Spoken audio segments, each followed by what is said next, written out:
Hi hello नमस्कार मोर YouTube channel को आपको स्वागत चाहूँगी जो मोर यूट्यूब चैनल नुआ अच्छा लाइक शेयर सब्सक्राइब करेंगे और मध्य लाइक करेंगे। जय जगन्नाथ। आज यूट्यूब आरंभ करिया। आज फास्ट देखिए आमर चाइल्ड डेभलपमेंटर अंतर्निवेश प्रसंग शिक्षा जेटा English learner in inclusive context learner in inclusive context देखिए। फास्ट क्वेश्चन देती श्रवण बाधित पिला क्यों प्रकार प्रथम केउठार सर्वप्रथम 1884 मसीह स्वतंत्र विद्यालय स्थापित केउठार प्रथम स्वतंत्र विद्यालय स्थापित होता केउठारे दिल्ली बॉम्बे जेटा मुंबई मुंबई प्रथम बॉम्बे कहला मुंबई कहती अमृतसर एत कौटी कौटी नुह कौटी बॉम्बे होता क्यों मसीह अमृतसर ठारे दृष्टिहीन पिला स्वतंत्र विद्यालय स्थापित है केवे अमृतसर ठारे दृष्टिहीन बा दृष्टिबाधित पिला स्वतंत्र विद्यालय स्थापित होता 1884 1887 1848 1885 1887। समन्वित शिक्षा कहले कौन बुझ समन्वित शिक्षा कहले कौन बुझ समन्वित शिक्षा कहले शिक्षा को सम्मानित भाव में शिक्षादान करा विभिन्न विषय एकत्र कर शिक्षादान भिन्नक्षम पिला स्वतंत्र पाठ्य व्यवस्था भिन्नक्षम पिला स्वतंत्र पाठ्य व्यवस्था को समन्वित शिक्षा समन्वित शिक्षा भिन्न स्वतंत्र समन्वित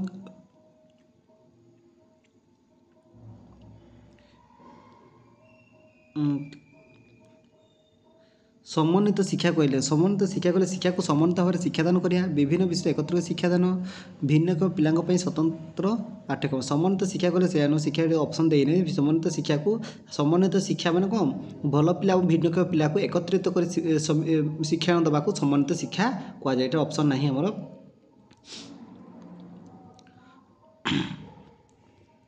समन्वित शिक्षा हूँ पिला साधारण शिक्षा कार्य अर्थपूर्ण अंशग्रहण समन्वित शिक्षार एक संज्ञाटे ठीक क्यों शिक्षाविद कहते ये कहते नामगायल क्रिश्चियनसेन जातीय शिक्षा नीति एत कन्स्टिट्यूशन किए करते नाम गायल कहते समन्वित शिक्षा हूँ पिला साधारण शिक्षार अर्थपूर्ण अंशग्रहण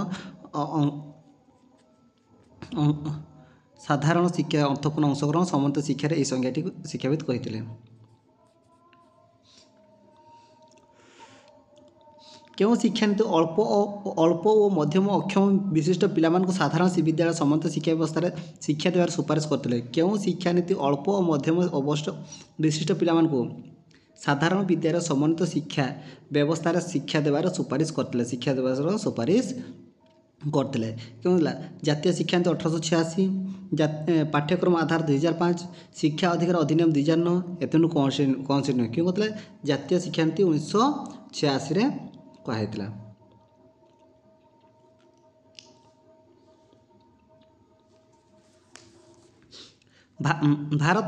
भारत सरकार द्वारा प्रणीत 1999 मसीहा जातीय ट्रस्ट अधिनियम अक्षमता केते प्रकार दर्शाई जाति ट्रस्ट अधिनियम अक्षमता को केते प्रकार भाग करा जायतिला 2 प्रकार 4 प्रकार 5 प्रकार 3 प्रकार केते प्रकार 4 प्रकार भाव में भाग होता अनाम व्यक्ति अनाम व्यक्ति अधिनियम 1995 अनुजाई केते प्रकार स्वतंत्र आवश्यकता थी पिला केते प्रकार स्वतंत्र आवश्यकता 95 अनुजाई स्वतंत्र आवश्यकता पिला अच्छे 2 प्रकार 4 प्रकार 8 प्रकार 6 प्रकार केते प्रकार अच्छा 8 प्रकार।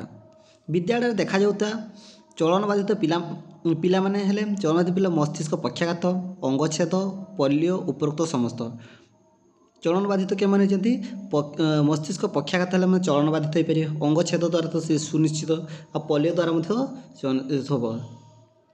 ताले उपरोक्त समस्त। मानसिक अनग्रसरता केते वर्ष मध्य पिला देखा जाए मानसिक अनग्रसरता केते वर्ष पिला 15 वर्ष 16 वर्ष 17 वर्ष 18 वर्ष के पाखे देखा जाए अनग्रस केते वर्ष मध्य केते वर्ष 18 वर्ष पर्यंत 18 वर्ष उपरको केबे मानसिक अनग्रसरता आम काउंट कर पाइबा नाही। कहवा शुणा पढ़ा समय संबंधी हिसाब आज मानसिक अनग्रसरता देखा जाता पिला क्यों प्रकार भौगोलिक परिप्रकाश होता है धारणागत कौशल सामाजिक कौशल ବ୍ୟବହାରିକ କୌଶଳ ଉପରୋକ୍ତ ସମସ୍ତ କ'ଣ ଥାଏ ହେଲା ଧାରଣାଗତ କୌଶଳ। ନିମ୍ନଲିଖିତ ମଧ୍ୟରୁ କେଉଁ ଲକ୍ଷଣଟି ପିଲାଙ୍କ ପାଖରେ ଦେଖିଲେ ପିଲାଟି ମାନସିକ ଅନଗ୍ରସର ବୋଲି କହେ? କେଉଁ ଲକ୍ଷଣଟି? ପିଲାଟି ପାଟିରୁ ଅନବରତ ଲାଳ ବାହାରିବା, ମନ୍ଥର ଗତିରେ ନିଜର ପ୍ରତିକ୍ରିୟା ପ୍ରକାଶ କରିବା, ଉଭୟ ଏ ବି କେଉଁଠି? ଉଭୟ ଏ ବି। ମାନସିକ ଅନଗ୍ରସର ପାଇଁ ଉଭୟ ଏ ବି ଦରକାର। 2001 ଜନଗଣନା ଅନୁଯାୟୀ ଓଡ଼ିଶାର ସାକ୍ଷରତା ହାର କେତେ ଥିଲା? 2001 ଅନୁସାରେ କେତେ ଥିଲା ସାକ୍ଷରତା ହାର? 75.95, 63.61, 50.97, 82.62। କେତେ ହେଲା? 63.61। ନିମ୍ନଲିଖିତ ମଧ୍ୟରୁ କେଉଁଟି ବାଳିକାର ଶିକ୍ଷାର ଅନ୍ତରାୟ ସୃଷ୍ଟି କରେ? ନିମ୍ନଲିଖିତ ମଧ୍ୟରୁ କେଉଁଟି ବାଳିକା ଶିକ୍ଷାର ଅନ୍ତରାୟ ସୃଷ୍ଟି କରେ? ବାପା ମା ଝିଅ ପ୍ରତି ଥିବା ଦୁର୍ବଳତା, ବାଳିକାମାନଙ୍କ ପାଠପଢ଼ା ପ୍ରତି ଆଗ୍ରହ ନଥାଏ, ବାଳିକାମାନେ ସୁରକ୍ଷିତ ନୁହନ୍ତି, ଏଥିମଧ୍ୟରୁ କୌଣସିଟି ନୁହେଁ। ବାଳିକା ଶିକ୍ଷାର ଅନ୍ତରାୟ ସୃଷ୍ଟି କରେ। ବାଳିକା ସୃଷ୍ଟି କରେ, ବାଳିକାମାନେ ସୁରକ୍ଷିତ ନୁହନ୍ତି। ଭାରତର ପରାଧୀନ ଥିବା ସମୟରେ ନାରୀ ଶିକ୍ଷା ବିକାଶ ପାଇଁ ପୁଞ୍ଜି ବିନିଯୋଗ ବ୍ୟବସ୍ଥା କିଏ କରିଥିଲେ? ହଣ୍ଟର କମିଶନ, ଦୁର୍ଗା ଭାଇ ଦେଶମୁଖ, ଜାତୀୟ ଶିକ୍ଷାନୀତି, ଏଥିମଧ୍ୟରୁ କୌଣସିଟି ନୁହେଁ। କିଏ କରିଥିଲେ? ହଣ୍ଟର କମିଶନ କରିଥିଲେ। 2001 ମସିହା ଜନଗଣନା ଆକଳନ ସମୁଦାୟ ଜନସଂଖ୍ୟାରେ କେତେ ପ୍ରତିଶତ ଅନୁସୂଚିତ ଜାତି ରହିଛନ୍ତି? କେତେ ପ୍ରତିଶତ ଅନୁସୂଚିତ ଜାତି ରହିଛନ୍ତି? 10.93, 16.20, 8.19, 8.04। କେତେ ଅଛନ୍ତି? 16.20 ଶତକଡ଼ା। କେଉଁ ପିଲାଙ୍କୁ ପ୍ରତିଭାଶାଳୀ ଶିକ୍ଷାର୍ଥୀ କୁହାଯାଏ? କେଉଁ ପିଲା? ସାଧାରଣତଃ ମାନବୀକୃତ ପରୀକ୍ଷଣ ବୁଦ୍ଧିଆଙ୍କ 132 ଊର୍ଦ୍ଧ୍ୱ ମାନ ଥିବା ବ୍ୟକ୍ତି ଶିକ୍ଷାର୍ଥୀ, ସାଧାରଣ ମାନବୀକୃତ ପରୀକ୍ଷଣ ବୁଦ୍ଧିଆଙ୍କ 75ରୁ ଊର୍ଦ୍ଧ୍ୱ ମାନ ଥିବା ଶିକ୍ଷାର୍ଥୀ, ସାଧାରଣ ମାନୀକୃତ ପରୀକ୍ଷଣରେ ବୁଦ୍ଧିଆଙ୍କ 152ରୁ ଊର୍ଦ୍ଧ୍ୱ ଥିବା ଶିକ୍ଷାର୍ଥୀ, ଏଥିମଧ୍ୟରୁ କୌଣସିଟି ନୁହେଁ। ପ୍ରତିଭାଶାଳୀ ବୋଲେ 75, ମିନିମମ୍ 75ରୁ ଅଧିକ ଥିବା ଦରକାର ହେଲେ ଆମେ କ'ଣ ପ୍ରତିଭାଶାଳୀ ବୋଲି କହିବା। ଆହୁରି ଅଧିକ ହେଲେ ତ ବହୁତ ଭଲ କଥା, କିନ୍ତୁ ମିନିମମ୍ 75 ଥିବା ଦରକାର, 75ରୁ ଅଧିକ ଥିବା ଦରକାର। ସମନ୍ୱିତ ଶିକ୍ଷା ଲକ୍ଷ୍ୟ ଏଥିମଧ୍ୟରୁ କେଉଁଟି? ସମନ୍ୱିତ ଶିକ୍ଷା ଏଥିମଧ୍ୟରୁ କେଉଁଟି? ପ୍ରତ୍ୟେକ ଭିନ୍ନକ୍ଷମ ଶିକ୍ଷାର୍ଥୀ ବୌଦ୍ଧିକ, ସାମାଜିକ ତଥା ବ୍ୟକ୍ତିଗତ ଶିକ୍ଷଣ ସର୍ବାଧିକ ବିକାଶ କରାଇବା, ଭିନ୍ନକ୍ଷମ ପିଲାଙ୍କ ମଧ୍ୟରୁ ରହିଯାଉଥିବା ସୀମାବଦ୍ଧତା ହ୍ରାସ କରିବା, ଉଭୟ ଏ ବି କୌଣସିଟି ନୁହେଁ। ଅର୍ଥାତ୍ ସମନ୍ୱିତ ଶିକ୍ଷା ପ୍ରତ୍ୟେକ ଭିନ୍ନକ୍ଷମ ଶିକ୍ଷାର୍ଥୀ ବୌଦ୍ଧିକ, ସାମାଜିକ ତଥା ବ୍ୟକ୍ତିଗତ ଶିକ୍ଷଣର ସର୍ବାଧିକ ବିକାଶ କରାଇବା।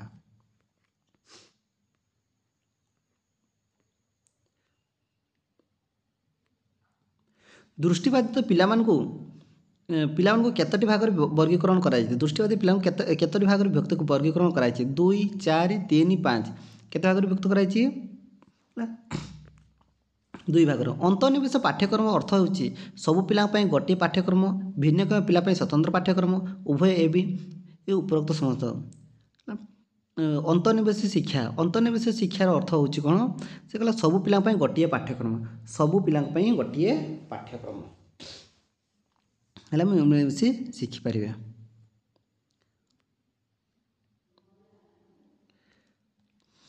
ପାଠ୍ୟକ୍ରମ ସଂଯୋଜନ କହିଲେ ପରିବେଶରେ ଶିକ୍ଷାଦାନ କିମ୍ବା ଶିକ୍ଷଣ ସାମଗ୍ରୀ ଅଣାଯାଉଥିବା ପରିବର୍ତ୍ତନ ଯାହା କୌଣସି ବ୍ୟକ୍ତିର କାର୍ଯ୍ୟକଳାପକୁ ବଢ଼ାଇଥାଏ, କାର୍ଯ୍ୟ ତା'ର ଅଂଶଗ୍ରହଣକୁ ସୁନିଶ୍ଚିତ କରିବା। ଏହା କେଉଁ ଶିକ୍ଷାବିଦ ପରିବେଶିତ? କେଉଁ ଶିକ୍ଷାବିଦଙ୍କ ଦ୍ୱାରା ପରିବେଶିତ ଥିଲା? କ୍ରିଷ୍ଟିଆନସେନ୍, ନାମଗୋୟେଲ, ସୋଲନ ରୟ ବାଉସାଣ୍ଡ।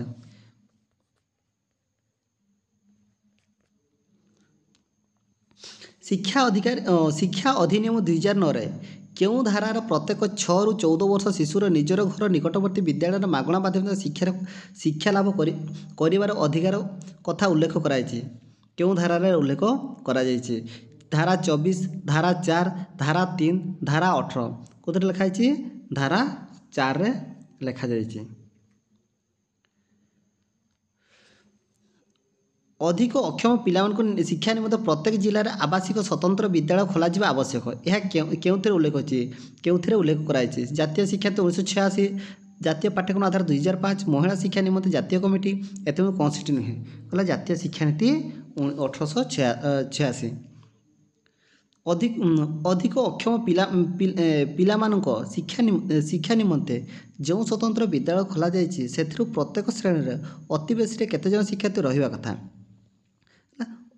ସେଥିରୁ ଅତି ବେଶୀରେ କେତେ ଜଣ ଶିକ୍ଷାର୍ଥୀ ରହିବା ପ୍ରତ୍ୟେକ ବିଦ୍ୟାଳୟରେ ରହିଛି ହେଲା? 8 ରୁ 10, 10 ରୁ 12, 20 ରୁ 21, 3 ରୁ 4, କେତେ? 10 ରୁ 12, ମିନିମମ୍ 10 ରୁ 12 ଜଣ ପିଲା ରହିବା ଦରକାର।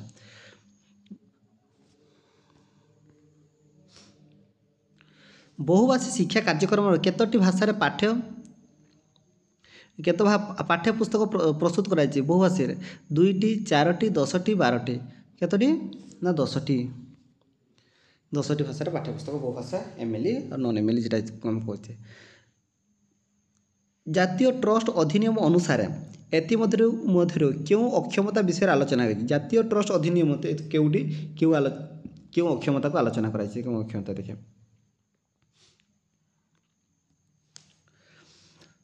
ସ୍ୱପରାୟଣ, ବହୁବିଧ ଅକ୍ଷମତା, ମସ୍ତିଷ୍କ ପକ୍ଷାଘାତ, ଉପରୋକ୍ତ ସମସ୍ତ। କେଉଁ ଅକ୍ଷମତାକୁ ଆଲୋଚନା କରାଯାଇଛି? ହେଲା ସ୍ୱପରାୟଣ ମଧ୍ୟ ଆଲୋଚନା କରାଯାଇଛି, ବହୁବିଧ ଅକ୍ଷମତାକୁ ଓ ମସ୍ତିଷ୍କ ପକ୍ଷାଘାତ ମଧ୍ୟ କରାଯାଇଛି। ଅସନ୍ତୁଳିତ କୌଶଳରେ ବିକାଶ ଫଳରେ ବ୍ୟକ୍ତିର ଅନାଦୃତ ବ୍ୟବହାର ପ୍ରଦର୍ଶନକୁ କ'ଣ କୁହାଯାଏ? ଅସନ୍ତୁଳିତ କୌଶଳର ବିକାଶ ଫଳରେ ବ୍ୟକ୍ତିର ଅନାଦୃତ ବ୍ୟବହାର ପ୍ରଦର୍ଶନକୁ କ'ଣ କୁହାଯାଏ? ଅନାଦୃତ ବ୍ୟବହାରକୁ କ'ଣ କୁହାଯାଏ? ମସ୍ତିଷ୍କ ପକ୍ଷାଘାତ, ଚଳନ ଅକ୍ଷମତା, ସ୍ୱପରାୟଣତା, ମାନସିକ ଅସ୍ଥିରତା। ଅଛି ସ୍ୱପରାୟଣତା। ଦୃଷ୍ଟିଗତ ସମସ୍ୟା ଦୃଷ୍ଟିରୁ ନିମ୍ନଲିଖିତ କେଉଁଟି ଅଲଗା? କେଉଁଟି? ଆଖିକୁ ମଚକିବା, ଜିନିଷକୁ ଆଖି ପାଖରୁ ଦେଖି ରଖିବା, ଆଖି ମିଟିମିଟି କରିବା, ଶ୍ରୁତ ଲେଖନ ସମୟରେ ପାଖରୁ ଦେଖି ଲେଖିବା। ଦୃଷ୍ଟିଗତ ସମସ୍ୟା ଦୃଷ୍ଟି ନିମ୍ନ କେଉଁଟି ଅଲଗା? କେଉଁଟି ଅଲଗା? ଅଲଗା କେଉଁଠି? ଆଖିକୁ ମିଟିମିଟି କରିବା। ସମ୍ପୂର୍ଣ୍ଣ ଦୃଷ୍ଟିବାଦୀ ପିଲା ପାଇଁ କେଉଁ ସହାୟତା ପ୍ରଦାନ କରାଯାଇଥାଏ? ହେଲା ସମ୍ପୂର୍ଣ୍ଣ ତାକୁ ବ୍ରେଲ୍ ଲିପି ପ୍ରଦାନ କରାଯାଇଥାଏ ସାଧାରଣତଃ ଆପଣ ଜାଣିଥିବେ।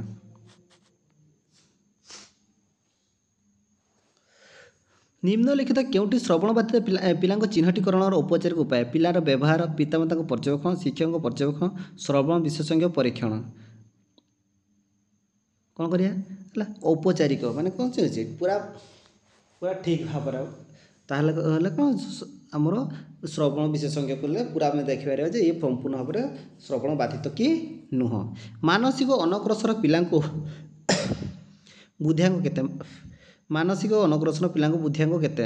75ରୁ କମ୍। 75ରୁ ଉର୍ଦ୍ଧ୍ୱ ଆମେ କହୁଥିଲେ ଏପଟୁ ବୁଦ୍ଧିଆଙ୍କ ହିସାବ କରୁଥିଲେ ନା, 75ରୁ କମ୍। କେଉଁଟି ଧାରଣାଗତ କୌଶଳର ପରିସରଭୁକ୍ତ? କେଉଁଟି ଧାରଣାଗତ କୌଶଳର ପରିସରଭୁକ୍ତ? ଦାୟିତ୍ୱବୋଧ, ସ୍ୱାସ୍ଥ୍ୟର ଯତ୍ନ, ସ୍ୱନିର୍ଦ୍ଦେଶିତ କାର୍ଯ୍ୟ, ଆତ୍ମସମ୍ମାନ। କ'ଣ? ସ୍ୱନିର୍ଦ୍ଦେଶିତ କାର୍ଯ୍ୟ। କେଉଁଟି ଜନସନଙ୍କ ପାଠ୍ୟପୁସ୍ତକ ସମନ୍ୱିତ ବିକଳ୍ପ ବ୍ୟବସ୍ଥା ନୁହେଁ? ଏଇଟା ଜନସନଙ୍କ ନୁହେଁ। ପ୍ରତିସ୍ଥାପନା, ଫଳାଫଳ, ପ୍ରତିସନ୍ତୁଳନ ବାଦ ଦେବା,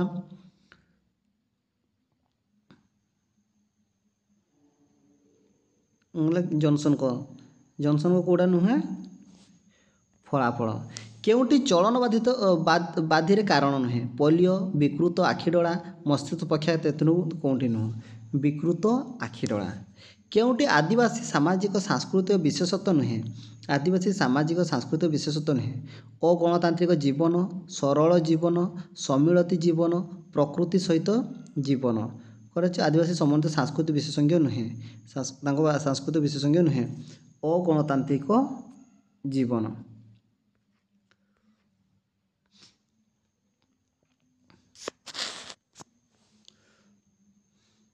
ଅନ୍ତର୍ନିବେଶ ଶିକ୍ଷାର ଅର୍ଥ? ଅନ୍ତର୍ନିବେଶ ଶିକ୍ଷାର ଅର୍ଥ ଶିକ୍ଷଣ କ୍ଷେତ୍ରରେ ଆଗୁଆ ପିଲାମାନଙ୍କୁ ଅଧିକ ଗୁରୁତ୍ୱ ଦେବା, ଧୀର ପଛୁଆ ପିଲାମାନଙ୍କୁ କମ୍ ସହାୟତା ଯୋଗାଇବା, ପ୍ରତ୍ୟେକ ଶିକ୍ଷାର୍ଥୀ ଅଧିକାର ସହ ଶିକ୍ଷଣ ପ୍ରକ୍ରିୟାକୁ ଭାଗରେ ନେବାକୁ ସୁଯୋଗ ପ୍ରଦାନ କରିବା, ସବୁ ପିଲାଙ୍କୁ ଶିକ୍ଷା ଦେବା। କ'ଣ ଅଛି ନା ପ୍ରତ୍ୟେକ ଶିକ୍ଷାର୍ଥୀଙ୍କୁ ସମାନ ସୁଯୋଗ ଭାଗ ନେବା ପାଇଁ ସମାନ ସୁବିଧା ସୁଯୋଗ ଯୋଗାଇବା। ସମାଜର ବିଭିନ୍ନ ବର୍ଗର ଲୋକମାନଙ୍କ ମଧ୍ୟରେ ଥିବା ପାର୍ଥକ୍ୟକୁ କମ୍ କରିବାର କାହାର ଭୂମିକା ଖୁବ୍ ଗୁରୁତ୍ୱପୂର୍ଣ୍ଣ? ଗଣମାଧ୍ୟମ, ଉତ୍ତମ ବୁଝାମଣା, ଶିକ୍ଷକ ଓ ଶିକ୍ଷା। କାହାର ଭୂମିକା ଗୁରୁତ୍ୱପୂର୍ଣ୍ଣ? ଶିକ୍ଷାର ଭୂମିକା ଗୁରୁତ୍ୱପୂର୍ଣ୍ଣ ସମାଜର ଭେଦଭାବକୁ ଦୂର କରିବା ପାଇଁ ହେଲେ।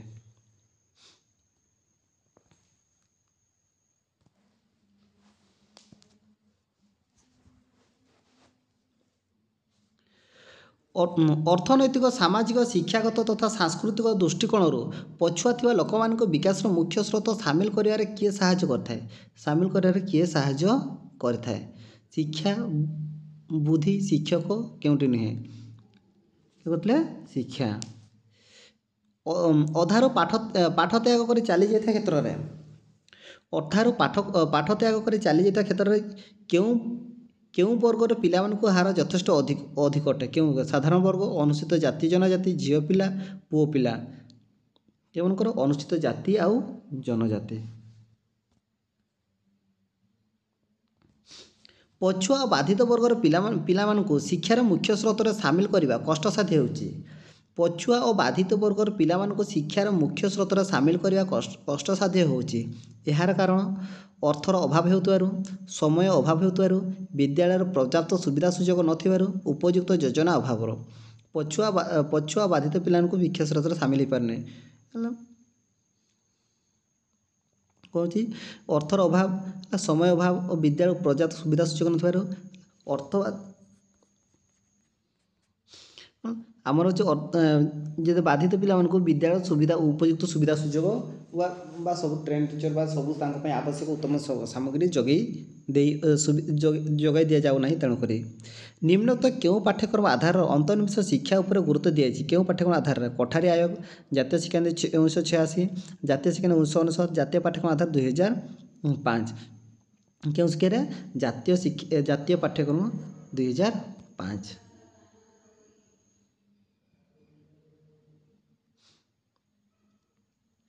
ଅନ୍ତର୍ନିହିତ ଶିକ୍ଷାକୁ ବୁଝିବାରେ କିଏ ସାହାଯ୍ୟ କରିଥାଏ? ସମନ୍ୱିତ ଶିକ୍ଷା, ନାରୀ ଶିକ୍ଷା, ମୁକ୍ତ ଶିକ୍ଷା, ସାର୍ବଜନୀନ ଶିକ୍ଷା। କେଉଁ ଶିକ୍ଷା କରିଥାଏ?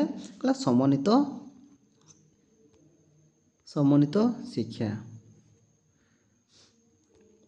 ଭିନ୍ନକ୍ଷମ ପିଲାମାନଙ୍କୁ ପାଠ ପଢ଼ିବାକୁ ବଞ୍ଚିତ କରିବାରେ ନିମ୍ନୋକ୍ତ ମଧ୍ୟ କେଉଁଟି ଦାୟୀ ନୁହେଁ?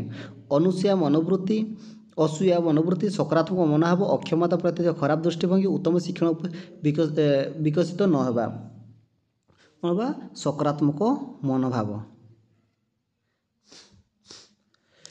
କେବେ ଭିନ୍ନକ୍ଷମ ପିଲାମାନଙ୍କୁ ଶିକ୍ଷା ପାଇଁ ବିଭିନ୍ନ ବ୍ୟବସ୍ଥା କରାଗଲା? କେବେ ଭିନ୍ନ କଲା? ବିଂଶ ଶତାବ୍ଦୀରେ, ଅଷ୍ଟାଦଶ ଶତାବ୍ଦୀରେ, ଊନବିଂଶ ଶତାବ୍ଦୀରେ, ସପ୍ତଦଶ ଶତାବ୍ଦୀରେ। କେବେ ହେଇଥିଲା? ଊନବିଂଶ ଶତାବ୍ଦୀରେ, 1900 ମସିହାରେ ହିଁ ହୋଇଥିଲା। ତେଣୁ ଊନବିଂଶ ଶତାବ୍ଦୀ, 2000 ମସିହା କେବେ ପହଞ୍ଚି ନଥିଲା। 1887 ମସିହାରେ କେଉଁଠାରେ ପ୍ରଥମେ ଦୃଷ୍ଟିହୀନ ପିଲାମାନଙ୍କ ପାଇଁ ସ୍ୱତନ୍ତ୍ର ବିଦ୍ୟାଳୟ ସ୍ଥାପିତ ହୋଇଥିଲା? କେଉଁଠାରେ? ଅମୃତସର, ମୁମ୍ବାଇ, ଓଡ଼ିଶା, ମଧ୍ୟପ୍ରଦେଶ। କେଉଁଠାରେ ହେଇଥିଲା? ସମ୍ପୂର୍ଣ୍ଣ ଦୃଷ୍ଟିବାଧିତ ପିଲା ତ ଅମୃତସର ଠାରେ।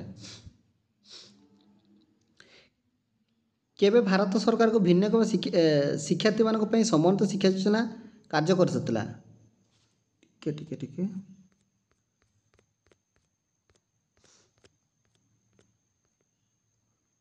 ଶ୍ରବଣ ବାଧିତ 1 ନମ୍ବର ଆମେ ଶ୍ରବଣ ବାଧିତ କରିଥିଲେ। ଶ୍ରବଣ ବାଧିତ ଭୁଲ କଲେ କି ଆମେ?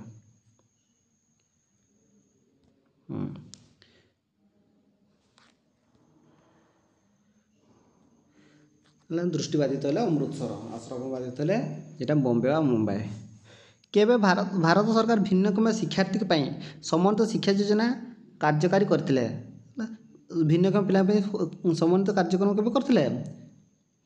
1971, 1970, 1870, 1980। କେବେ କରିଥିଲେ? 1970। ସମନ୍ୱିତ ଶିକ୍ଷା ବ୍ୟବସ୍ଥାରେ କେତେଜଣ ଶିକ୍ଷାର୍ଥୀ ପାଇଁ ଜଣେ ସମ୍ବଳ ଶିକ୍ଷକ ନିଯୁକ୍ତ ବ୍ୟବସ୍ଥା ଅଛି? 7 ରୁ 10, 8 ରୁ 15, 10 ରୁ 15, 8 ରୁ 10। କେତେ? 8 ରୁ 10।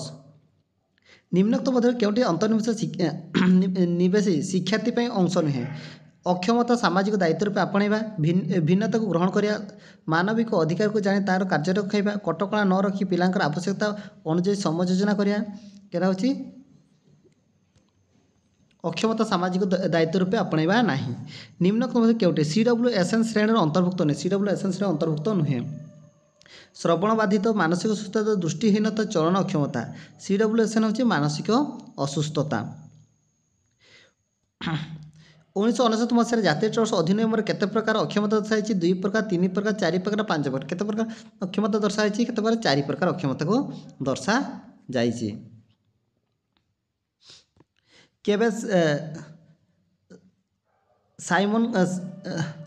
ସାଲମନ କାଠାର ସ୍ୱତନ୍ତ୍ର ଆବଶ୍ୟକତା ଶିକ୍ଷା ପାଇଁ ବିଶ୍ୱ ସମ୍ମିଳନୀ ଆୟୋଜନ କରାଯାଇଥିଲା? କେବେ କରାଯାଇଥିଲା? 1952, 1995, 1998, 1994। କେବେ ହେଇଥିଲା? 1994ରେ ହୋଇଥିଲା। ଦୃଷ୍ଟିବାଧିତ ପିଲାଙ୍କ ପାଇଁ କେଉଁ ପ୍ରକାର ପୁସ୍ତକ ସୁବିଧା ଯାଇଥାଏ? ଦୃଷ୍ଟିବାଧିତ ପାଇଁ ବ୍ରେଲି ପୁସ୍ତକ। ବିଦ୍ୟାଳୟ ଶିକ୍ଷା ପୂର୍ବରୁ ମାନସିକ ଅନଗ୍ରସର ପିଲାଙ୍କ ପ୍ରସ୍ତୁତି ସମୟରେ କାହା ଉପରେ ବିଶେଷ ଗୁରୁତ୍ୱ ଦିଆଯାଇଛି? ଜ୍ଞାନାତ୍ମକ କୌଶଳ, ଭାବ ବିନିମୟ କୌଶଳ, ଶାରୀରିକ କୌଶଳ, କେଉଁଥିରେ ଦିଆଯାଇଛି? ଭାବ ବିନିମୟ କୌଶଳ। ହେଲା, ଭାବ ବିନିମୟ କୌଶଳ ଉପରେ ଅଧିକ ଗୁରୁତ୍ୱାରୋପ କରାଯାଇଛି।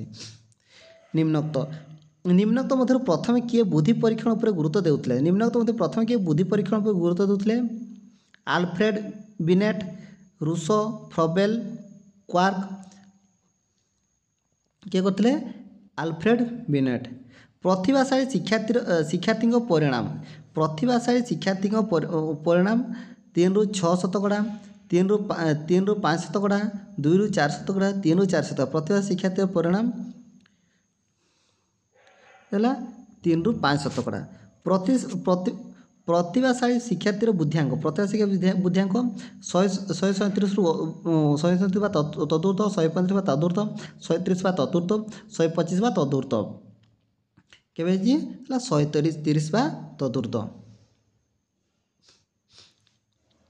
ନିମ୍ନୋକ୍ତ ମଧ୍ୟରୁ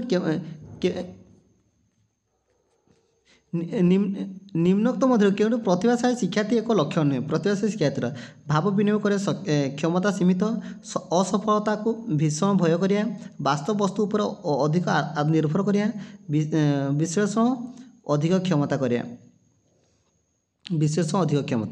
ନିମ୍ନୋକ୍ତ ମଧ୍ୟରୁ କେଉଁଟି ପ୍ରତିଭାଶାଳୀ ଶିକ୍ଷାର୍ଥୀର ଏକ ଶାରୀରିକ ଲକ୍ଷଣ ଅଟେ? ପ୍ରତିଭାଶାଳୀ ଶାରୀରିକ ଜନ୍ମ ସହ ଶାରୀରିକ ଓଜନ ଅଧିକ ଥାଏ, ଘନ ଘନ ଆଖି ମିଟିମିଟି କରନ୍ତି, ଆଖି ହାତ ମଧ୍ୟ ଉତ୍ତମ ସମନ୍ୱୟ ସ୍ଥାପନ କରିପାରନ୍ତି, ମାଂସପେଶୀ ଦକ୍ଷତା ଅପେକ୍ଷାକୃତ କମ୍ ଥାଏ।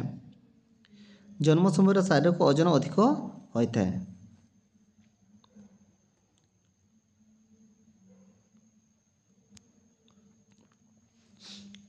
ମୋର ୟୁଟ୍ୟୁବ୍ ଚ୍ୟାନେଲକୁ ଲାଇକ୍, ସେୟାର, ସବସ୍କ୍ରାଇବ୍ କରିବେ।